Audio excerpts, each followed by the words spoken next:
ማለት ያለ ሰይፍ የሚዋጉበት ረቂቅ የብርሃን ሰይፍ ነው።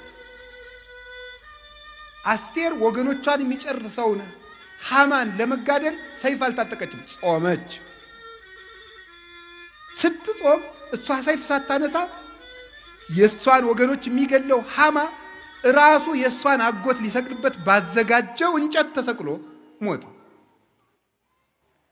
ለሚመለስ ጠላት ልብ የሚሰጥ ልቡ ለደነደነ ጠላት ደግሞ የሚዋጋ ሰይፍ ጾም ነው።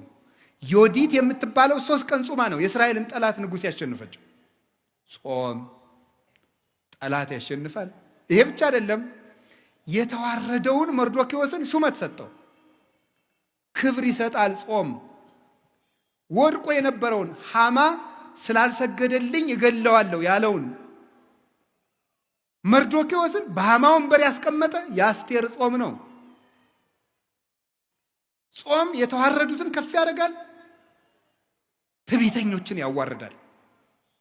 ጾም ወደ ክብር መውጫ መሰላል ነው። ይህንን ነው የምነግራችሁ የእግዚአብሔር ቤተሰቦች። በወንጌል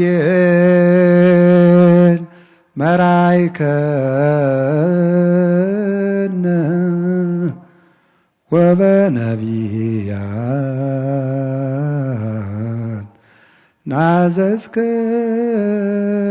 ናዘዝከነ ዘለሊከ አቅረብከ